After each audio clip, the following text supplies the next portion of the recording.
Please sir, कुछ बोलूं या पहले देखना है? मजा आ रहा है? आप सबसे पहले आए होंगे तभी सबसे आगे की सीट मिली है ना? उन्होंने कुछ कुकर्म करे होंगे जो सबसे पीछे बैठे हैं, लेट आए होंगे, है ना? मैं यहाँ पे बस आपको देखने आई हूँ। तो मैं कुछ ना बोलूं, मतलब आराम से खड़ा रहूं? मुझे तो बिलीव नहीं होता जब मैसेज आया कि मेरा नाम शॉर्ट लिस्टेड हो गया है। मतलब मुझे लगा था भी बोलते कोई फ्री में बुलाते नहीं है। अच्छा, मतलब आप मेरे सेशन सारे देखते हो लेकिन मेरे को चोर समझते हो? मतलब आपको लगता है मैं झूठ बोलता हूँ कि फ्री में कुछ नहीं होता है? मतलब दिखाता हूँ फ्री, यहाँ पे आकर के मैं सबके जो भी आपके कंगन है, सोने के चेन है, ये सब उतार लेता हूँ। मतलब आपको ये लगा था, या फिर पीछे से पैसे खाता हूँ? तो अब जो टॉपिक है वो है fear, how to conquer our fears. कितने चाहते हैं ये हो आज के सेशन का टॉपिक? ऑलमोस्ट सब चाहते हैं। तो अब हम क्या कर सकते हैं आज के सेशन में कि आप में से जो भी बोलना चाहते हैं वो अपने हाथ ऊपर करेंगे, आप बताएंगे कि आपके अंदर सबसे बड़ा डर क्या है। हाँ, इनको माइक दे दीजिए। इंसल्ट होने का डर। लाइक अभी मुझे कैमरे के सामने बोलने का भी डर था कि मैं बोलूं कि नहीं बोलूं, बट आई थॉट कि बोलना चाहिए। इसको कह सकते हैं fear of being laughed eight. हाँ। ये कितनों के अंदर है ये फियर कि अगर मैं आपको अभी कहूँ यहाँ पे स्टेज पे आकर के यहाँ पे 5 मिनट के लिए खड़े होना और लोगों को हंसाना है कुछ भी बोल करके, तो कितने हैं जिनको डर लगेगा? कोई भी कुछ भी सोच रहा है आपके बारे में, उसमें कोई प्रॉब्लम है? कोई प्रॉब्लम नहीं है। वो सोच ले बेवकूफ, आपको या मुझे, मैं अपने पे रखता हूँ, आप पे नहीं रहा, कहीं आपको बुरा ना लग जाए। मेरे को अगर कोई आप में से बेवकूफ समझ रहा है उसमें कोई दिक्कत है? बेवकूफ बोल रहा है उसमें दिक्कत है? क्यों नहीं है? दिक्कत तो है। जब बोलते हैं वो खुद ही होता है। ये तो मेरे को बच्चों की याद आ गई। जो बोलता है कुत्ता, तू जो कुत्ता बोलता है वो खुद ही कुत्ता होता है। तू कुत्ता। हाँ, कभी कभी जान करके बेवकूफों वाली हरकतें करो। डर से ना लड़ने के 2 तरीके होते हैं। एक है कि आप उस सिचुएशन में पहुंच गए। कई बार होता है हम चाहते नहीं है लेकिन एक सिचुएशन में हम पहुंच जाते हैं जहां पर वो डर हमारे आमने सामने होता है, तब हमें पता ही नहीं है कि हम उससे कैसे लड़ें। एक है ऐसी कोई सिचुएशन नहीं है आपकी लाइफ और आप खुद उस सिचुएशन को क्रिएट करो, तो सेफ एनवायरनमेंट है। आप समझ पा रहे हो ना? एक है आपको पानी से डर लगता है, तो एक है कि जब बाढ़ आ गई है या कहीं पे डूब रहे हो तब तैरना सीख रहे हो। एक है सेफ एनवायरनमेंट में, यानी किसी स्विमिंग पूल में आप तैरना सीख रहे हो, उसमें तो कोई रिस्क नहीं है, कोई डर नहीं है। ऐसे ही ये जो डर है वो है कि कहीं मैं बेवकूफ ना लगने लगूं। तो अगर हम जानबूझ करके कुछ बेवकूफों वाली हरकतें करें, अपने घर में भी, अपने दोस्तों के सामने भी, यहां भी वहां भी, मतलब जानबूझ करके अपना मजाक उड़वाएं, तो क्या लोगों को मजा आएगा आपका मजाक उड़ाने में? नहीं। मजा किसका मजाक उड़ाने में आता है? अपने ऑफिस में, घर में, यहाँ पे वहां पे। जो बुरा मानता है, जो उससे परेशान होता है बेसिकली। जो बुरा मानता है, बुरा क्यों मानता है? क्योंकि उसके अंदर डर है कि कहीं मेरा मजाक ना उड़ जाए। जिसके अंदर एक्चुअल में डर है ही नहीं, वो खुद ही अपना मजाक उड़ाता रहता है। अब उसका कोई क्या मजाक बनाएगा? अगर अपनी वीकनेसेस पे हम खुद हंसना शुरू कर दें, खुद अपने आप को हल्का फुल्का लेना शुरू कर दें हर एक सिचुएशन में, तो ऐसी अगर कोई सिचुएशन क्रिएट होगी भी जहां पे एक्चुअल में आप बेवकूफ शो हो रहे होगे, तब भी आप हंस रहे होगे। बट अगर हमने अपने आप को ज्यादा सीरियसली ले लिया, अब हम फंस जाएंगे। जब दुनिया हंसेगी, चाहे आपके मुंह पे ना हंसे, आप जा रहे हो, आपको दिख रहा है मुंह नीचे कर करके हंस रहे हैं लोग, हो जाती है ना कि लाइफ में कई बार ऐसी सिचुएशंस क्रिएट हो जाती हैं। बेवकूफ है, बेवकूफ है, बेवकूफ है, मन में बोल रहे हैं, आपको पता लग रहा है उनकी शक्ल से। तो अगर आपको पता है कि हाँ मैं बेवकूफ भी हूं, सिर्फ बेवकूफ ही हूं नहीं, भी हूं, दोनों में बड़ा फर्क है। कुछ लोगों का ये भी हो जाता है कि हाँ मैं तो बेवकूफ हूं, रोते रहो बेटा, मैं बेवकूफ भी हूं, तो कोई दिक्कत ही नहीं है। आंसर मिल गया आपको? हाँ।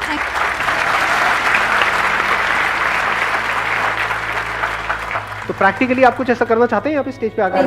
नहीं, इतना नहीं है ना, ये सेफ एनवायरनमेंट नहीं है। लाखों लोग इस वीडियो को देखने वाले हैं।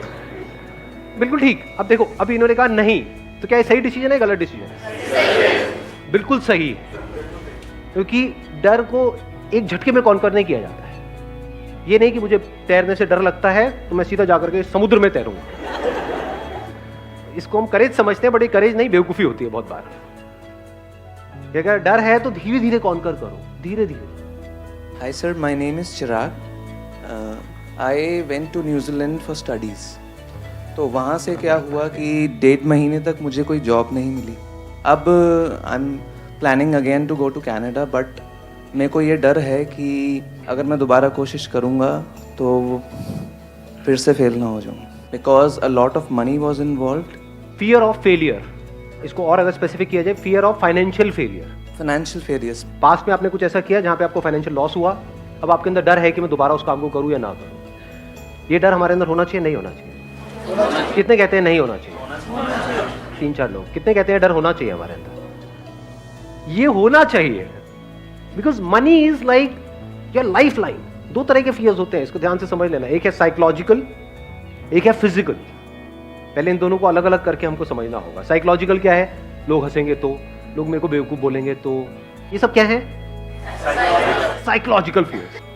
मैंने पैसा जोड़ा है, 10 साल तक सुबह से रात तक काम करके इतना पैसा जोड़ा है, मान लो 2 लाख रुपए या 4 लाख रुपए। मेरे पेरेंट्स ने पूरी लाइफ काम करके इतना पैसा जोड़ा है, और अगर वो पैसा डूब गया तो ये डर होना चाहिए, नहीं होना चाहिए? 100% होना चाहिए। इसका प्लस पॉइंट क्या है? ये जो फियर ऑफ फाइनेंशियल लॉस है, ये आपको फाइनेंशियल लॉस से बचाएगा। हाँ जी। इसका माइनस पॉइंट क्या है? आप एक ऐसी स्टेट में पहुंच जाओगे जिसको बोलते हैं पैरालिसिस ऑफ एनालिसिस। टाइम निकल जाएगा, 10 साल, 20 साल, 50 साल, कुछ करोगे ही नहीं। रिस्क के नाम से हमको डर लगने लग जाएगा। तो क्या ऐसा बंदा कभी भी कुछ कर पाएगा अगर उसको डर ने चारों तरफ से घेर लिया है तो? क्योंकि लॉस तो हो ही सकता है ना, जब पहले हुआ है तो दोबारा भी हो सकता है ना। कुछ भी नया हम ट्राई करते हैं तो वहां पे रिस्क तो होता ही है ना। ऐसा तो नहीं हो सकता कि रिस्क हो ही ना। और मजे की बात क्या है, हमको लगता है कि रिस्क सिर्फ वहां पर है, जहां पर आप हो वहां पर जो रिस्क है वो हमको नजर नहीं आता है। बिल्कुल ऐसा है जैसे घर से बाहर अगर हम कहीं जाएंगे, कहीं ट्रैकिंग करने जाओगे तो वहां पे रिस्क है ना, मर सकते हो ना ट्रैकिंग करोगे तो। घर में बैठे रहो तो कोई रिस्क है? नहीं है, ऐसा हमको लगता है। बहुत बड़ा रिस्क है, एक कैद है, कैद में जिए कैद में मरे। क्या किया जिंदगी में? कुछ भी नहीं। सुबह इतने बजे उठे, वहां पर गए, फिर आए, फिर सो गए, फिर ये किया वो किया। एक रेपिटेटिव मोड में नहीं चले जाएंगे। फिर हमें और एक रोबोट में फर्क क्या है? लाइफ किसे कहते हैं? जो ग्रो कर रहा हो या जो रुक गया हो? बिल्कुल हवा की तरह जो चलती चली जा रही है, पानी जो बहता चला जा रहा है। पानी रुक जाता है तो सड़ने लग जाता है। तो ये इसका बहुत बड़ा माइनस पॉइंट है, फियर ऑफ फाइनेंशियल लॉस। क्योंकि कुछ भी करने के लिए पैसा तो चाहिए ही ना। बिना पैसे के क्या नया होगा? मतलब कुछ भी, आपको अपने घर से यहां तक भी आना तो उसके लिए भी पैसा लगा। तो छोटे से भी छोटा कुछ करोगे तो उसके लिए भी पैसा चाहिए। तो अगर हम बहुत ज्यादा डरने लग जाए तो एक बात पक्की है कि हम अगले लेवल पे नहीं जा पाएंगे। तो अब ये डर हमारे अंदर से कैसे निकले? That is a question. ये डर तब निकल सकता है जब जो भी आप करने वाले हैं उस सिचुएशन की हर साइड को आप देख लेते हो। फॉर एग्जाम्पल, आपने अपना एग्जाम्पल दिया कि अब आप कनाडा जाने की सोच रहे हैं। ज्यादातर हम बैकअप प्लान क्या सोचते हैं? मैं कनाडा जाऊंगा, वहां कुछ नहीं हुआ तो यहां पे ये कर लूंगा। फाइनेंशियल प्लानिंग किसको कहेंगे? अब अगर मैं दोबारा जा रहा हूं तो पहले तो मैंने सीखा कि पिछली बार जब मैं गया था तब मैंने क्या गलतियां करी, क्यों ऐसा हुआ। ऐसा तो नहीं किसी एक ने कुछ बोला था, उसके भरोसे हम वहां पर पहुंच गए और उस बंदे ने डिच कर दिया लास्ट मोमेंट पे। तो अब ये गलती नहीं करनी है, किसी पे भरोसा नहीं करना है। क्योंकि इस दुनिया में 99% लोगों को अपनी पड़ी है, आपकी थोड़ी पड़ी है। तो अब क्या यहाँ पे इस रिस्क को कैसे कवर किया जाए, या इस डर को अपने अंदर से पूरी तरह से कैसे निकाला जाए कि अब अगर मैं वहां जा रहा हूं, जो भी आप सोच के जा रहे हो कनाडा, वो नहीं हुआ तो मैं क्या करूंगा? वापस आके नहीं, वहीं पे वहां गया, जाते ही 2 दिन के अंदर अंदर मैंने ये किया, इस पर्सन से मिला या ये इंटरव्यू दिया, ये किया। वो इंटरव्यू पहले से प्लान्ड है, 10 इंटरव्यूज पहले से प्लान्ड है, ये 10 में भी हर जगह ना हो गया। अब मैं क्या करूंगा? क्या वापस आ जाऊंगा? वहां पे और क्या किया जा सकता है? उसको भी आपने प्रायोरिटाइज कर दिया है। ये नहीं हुआ तो ये नहीं हुआ तो ये नहीं हुआ तो ये नहीं हुआ तो ये नहीं हुआ तो ये नहीं हुआ तो ये। तो आपके फेलियर होने के चांसेस बहुत कम हो गए। तो डर निकल गया।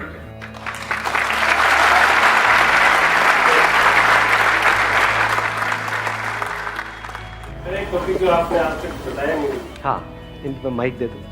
अभी एक्चुअली में होता क्या है, जिनके पेरेंट्स है, मतलब घर बना हुआ है, जैसे ज़रूरत का सामान है, रोटी कपड़ा और मकान है, वो तो सारे रिस्क ले सकते हैं। जो मेरे जैसे खुद चल के, जिन्होंने मतलब कुछ नहीं था हमारे पास, फिर मैंने एक अपना स्टैंडर्ड बनाया, घर बनाया, ऑटोमेटिक गाड़ी ली, सरकारी नौकरी, सरकारी अफसर बना, सब कुछ बन गया। और शादी भी हो गई, वो भी आजकल वो हो गया ना उतनी नहीं, तो वो भी हो गई। तो ओवरऑल मतलब आज की नज़र में सबके सामने मैं बहुत सक्सेसफुल हूँ। सब कहते हैं हाँ इसके पास बड़ा घर है, बड़ी गाड़ी है, लेकिन मैं मेरी जॉब से खुश नहीं हूँ। मेरे को मतलब जाना ही पसंद नहीं है, पसंद ही नहीं है मेरे को मेरी ये जॉब। सब आप बोलना चाहते हैं कैमरे में? हाँ कोई दिक्कत नहीं है। अब बात है कि अब मैं खच्चर, मेरे को खुद फील लगे मैं खच्चर हूँ। मैं रोज़ सुबह जाता हूँ 9 बजे, रात को 9 बजे घर आता हूँ, ठीक है, वो पैसा आ रहा है, जितना भी तनख्वाह मिल रही है, सरकारी अफसर है तो तनख्वाह तो फिक्स है, अभी इतनी मिलनी है। तो अब क्या EMI तो जा रही है, गाड़ी की भी जा रही है, घर की भी जा रही है, तो मैं मेरी लाइफ से बोर हो गया, तो मैंने रिजाइन कर दिया। रिजाइन कर चुके ऑलरेडी? हाँ मैंने रिजाइन कर दिया। अच्छा तभी इतना बोल रहे हो आप? क्या यार, मैंने रिजाइन कोई कर दिया। दिक्कत नहीं है। हाँ नहीं मैंने रिजाइन दे दिया। अब आप समझ सकते हैं एक सरकारी अफसर इतनी बड़ी पोस्ट से रिजाइन दे दिया तो घर वाले सब अगेंस्ट हो गए कि तू करेगा क्या, मुझे नहीं पता क्या करना, मुझे ये जॉब नहीं करनी।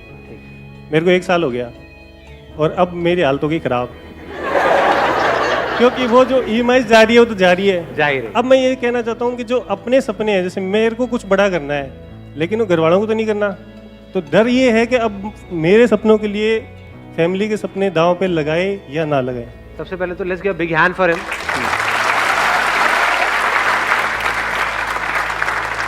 ये जो इतना खुल के बोल रहे हैं, ये बोलने के लिए बहुत करेज चाहिए। तो अब पॉइंट आता है इसका सॉल्यूशन क्या है, कि अभी बेसिकली जो प्रॉब्लम है वो है कंफ्यूजन। समझ नहीं आ रहा है हम क्या करें, नंबर 1। नंबर 2, अब जो ऑलरेडी खर्चे बंद गए हैं और एक लाइफस्टाइल, एक स्टेटस है, उससे नीचे कैसे आए। चलो आप तो आ जाओगे, लेकिन घर वाले उससे नीचे आने के लिए तैयार नहीं है। बस ये है। समझ पा रहा हूँ मतलब। हाँ, तो अब ऐसी सिचुएशन में हम क्या करें, तो वहां पर एक स्ट्रॉन्ग स्टैंड लेना होता है आपको, अपने लिए और सबके लिए, जो आपको सही लगता है। अब एक्चुअल में सही क्या है ये कौन बताएगा आपको? अभी आप कैसे जी रहे हो अपनी लाइफ? जो एक्चुअल में सही है वो कर रहे हो, या दुनिया ने कुछ नॉर्म सेट करे हुए हैं उसके हिसाब से उसके अंदर उस दायरे में एक्ट कर रहे हो और कह रहे हो कि हाँ सब सही है? क्या आपकी लाइफ की डोर पूरी तरह से आपके हाथ में है? अगर आप ध्यान से समझोगे तो 2 ही तरह के डर हैं हमारे अंदर, 3 तरह के, 3 नजर आए। 1 मिनट, हाँ 2 थे, तीसरा भी नजर आया। एक है रिलेशनशिप से रिलेटेड, एक है पोजेशन से रिलेटेड, एक है आपकी ईगो से रिलेटेड। सक्सेसफुल नहीं है तो कोई नहीं पूछता। सक्सेसफुल नहीं है तो कोई नहीं पूछता, ये क्या डर है? इसको हम किस कैटेगरी में डालेंगे? रिलेशंस। रिलेशंस मतलब सिर्फ हस्बैंड वाइफ मत समझो, relations with the society, relations with people. इसमें रिलेशंस विद एनिमल्स नहीं आया, क्योंकि अगर आपकी नौकरी चली भी गई तो कुत्ता तो प्यार करेगा, है कि नहीं? आप कुत्ते को जाकर के बताओगे मैं अब बिजनेस करने की सोच रहा हूं,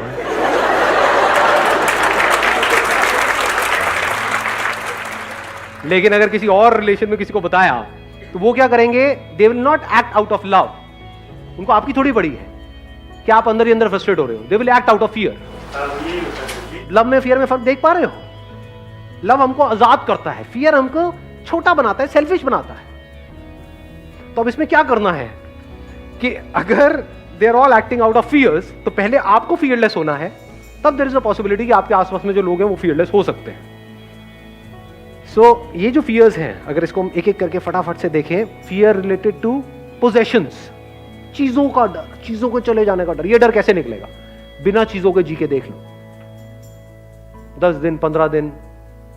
बहुत सारे लोगों के साथ क्या होता है, जब ये चीजें उनसे कोई छीन लेता है तब उनको समझ ही नहीं आता है मैं क्या करूं। तब ज्यादातर लोग ऐसे में या तो बिल्कुल ही अंदर से खत्म हो जाते हैं, डिप्रेशन में चले जाते हैं। ये जो लाइफस्टाइल होता है एक तरह का, उसको खोने का डर कब निकल सकता है? जब आप एक्चुअल में ऐसे जी रहे हो कि आपके पास शायद पैसा बहुत है, लेकिन आप बड़ी से बड़ी गाड़ियों में भी घूम रहे हो और पैदल भी घूम रहे हो, स्कूटर पे भी घूम रहे हो। गाड़ी का मतलब क्या है?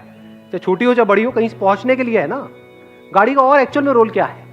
और कोई रोल है? बाकी सब यहां है, साइकोलॉजिकली है कि मेरी गाड़ी तेरी गाड़ी से बड़ी है, उसको क्या, सो व्हाट।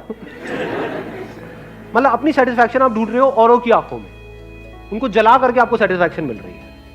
होता नहीं है जब नई नई गाड़ी लेते हैं और कोई बाइक पे उसको ऐसे देखते हैं, देख गरीब देख। तो क्या करना होगा? ये डर कैसे निकलेगा? अकेले में कम से कम रिसोर्सेज में अपने साथ में टाइम स्पेंड करो। कुछ दिन तक किसी गुरुद्वारे में जाओ, वहां पे जाकर के खाना खाओ, देखो कितना टेस्टी है, फ्री है, नहीं है। तो आपको ये पता होना चाहिए कि कैसे कम से कम पैसे में या बिना पैसे के भी मैं जी सकता हूं और खुश रह सकता हूं। इतनी अकल होनी चाहिए। इसको और अगर सिंपल करूं, अपने अंदर झांक के देखा मैं किन चीजों पर डिपेंड हूं जिसके बिना मैं फड़फड़ाने लग जाता हूं, किन लोगों पे डिपेंड हूं। हैबिट पड़ जाती है ना एक तरह की, जिनके साथ हम रह रहे होते हैं, चाहे अंदर से लड़ाई झगड़े होते हैं लेकिन आदत पड़ गई है। जैसे फॉर एग्जांपल आपको एडिक्शन है कि भाई डेली मेरा ये फ्रेंड है, मेरे को उसके साथ में टाइम स्पेंड करना ही करना है। एक फ्रेंड सर्कल बन जाता है, एक मिनट सुनना, एक फ्रेंड सर्कल बन जाता है 5-7 लोगों का, उसमें पता है वो सब मिल करके आपकी ले रहे हैं, मतलब जो भी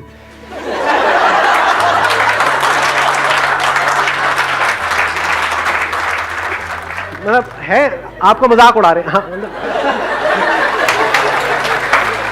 ऐसा होता है नहीं होता है। और आपको डर है कि अगर यही तो गिने चुने 4-5 दोस्त हैं मेरी लाइफ में, ये जो भी बोल रहे हैं बोलने दो, और वो लिमिट धीरे धीरे बढ़ाते चले जाते हैं। कई बार ऐसा होता है सारी हदें पार कर जाते हैं। आपके बारे में बोल रहे हैं, आपके माँ बाप के बारे में बोल रहे हैं, वो बंदे सुने चले जा रहे हैं। क्यों? क्योंकि डर है कि इन्होंने मेरे को अपने ग्रुप से निकाल दिया तो मेरा क्या होगा। डर है ना, तो छोड़ दो ना उस ग्रुप को कुछ टाइम के लिए, महीने के लिए, 2 महीने के लिए देखो छोड़ करके, क्या उसके बिना आप जी सकते हो, तो आपके अंदर कॉन्फिडेंस आएगा। अब आप वहां पे स्टैंड ले सकते हो, नहीं तो you will act always out of fear कि मैंने बोला तो कहीं लड़ाई ना हो जाए, कहीं ये ना हो जाए, वो ना हो जाए। डर में किसी के साथ रह रहे हो, ये कोई रहना होता है। डर में कोई आपके साथ रह रहा है, कोई रहना है। रहना है तो प्यार को फाउंडेशन बनाओ ना। प्यार का मतलब क्या होता है? तुझे जो करना है कर, साथ रहना है रह, छोड़ना है छोड़ दे, कल छोड़ना है कल छोड़, अभी छोड़ना है अभी छोड़। कोई और समझ आ जाए तो बहुत बढ़िया है, जाओ। When love is the foundation, तो वहां पर कोई डर नहीं होता। Where there is fear, there is no love. Where there is love, there is absolutely no fear. और कौन सा रह गया? ईगो। अब ये डर कैसे निकलेगा हमारे अंदर से? ईगो क्या होती है? What is ego? नहीं, सिर्फ ये नहीं कि मैं हमेशा सही हूं। कोई बोलता है ना कि मैं तो बिल्कुल ही गलत हूं, मैं तो गया गुजरा हूं, वो भी ईगो है। ईगो हम किसको समझते हैं? मैं ये, मैं वो एरोगेंस है। ईगो का मतलब क्या है? मैं ये हूं, तू वो है, ये ईगो है। जो मुझे तुझसे अलग करती है वो ईगो है। इसकी वजह से मैं सुबह से रात तक अपने आप को औरों से कंपेयर करता रहता हूं, और उससे जेलस होता रहता हूं। हर एक की जड़ क्या है अगर ईगो नहीं है तो? मैं किसी को कुछ भी बोल देता हूं, बट कोई जरा सा मुझे कुछ बोले तो मुझे बुरा लग जाता है। ईगो नहीं तो और क्या है? Unless and until you see it as a fact, absolutely clearly, that this ego is an illusion, it's a myth. ये कोई सच्चाई नहीं है, झूठ है। मैं ये हूं, ये कोई सच्चाई नहीं है, झूठ है ये। जब ये देख लेते हो तो वहां से प्यार की शुरुआत हो जाती है। अब मुझ में और तुझ में कोई फर्क नहीं। जहां पर मैं हूं, ये तू है वो, वहां पर प्यार कहां होगा? प्यार मोहब्बत की बातें होंगी। वो भी तब जब दोनों में से किसी एक को दूसरे से कुछ चाहिए हो, तब वो बातें शुरू हो जाएंगी। किसी को मिल जाएगा, उसके बाद में कोई और बातें शुरू हो जाएंगी। ऐसा होता है नहीं होता है? What is ego? अब ये कैसे जाएगी? एक क्वेश्चन है जो अगर आपके अंदर एंटर कर जाता है, that is who am I. Deeply आप अपने आप से एक क्वेश्चन पूछते हो, किसी और से नहीं कि हु आर यू। ज्यादातर लोग औरों से पूछते हैं हु आर यू। अब उसको छोड़, तू क्या है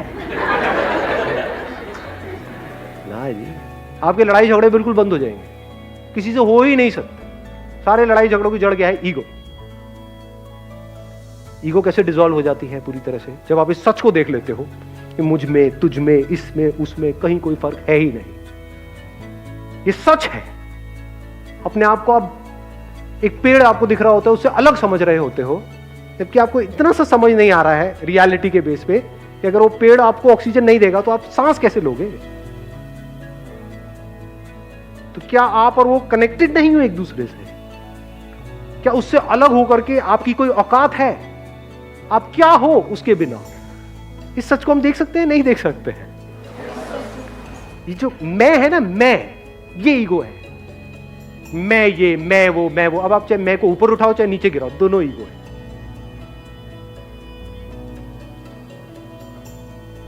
सुबह से रात तक यहीं पे हम जीते हैं, यहीं पे मर जाते हैं।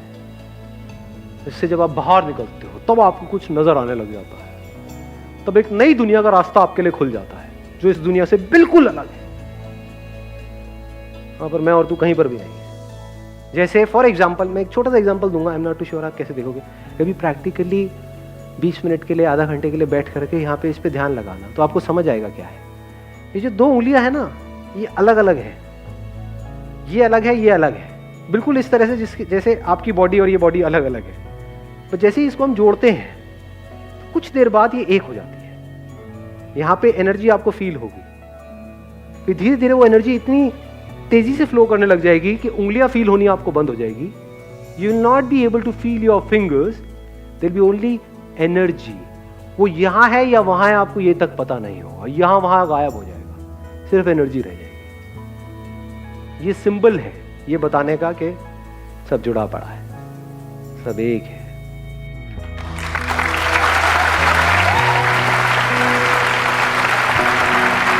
Thank you so much ji.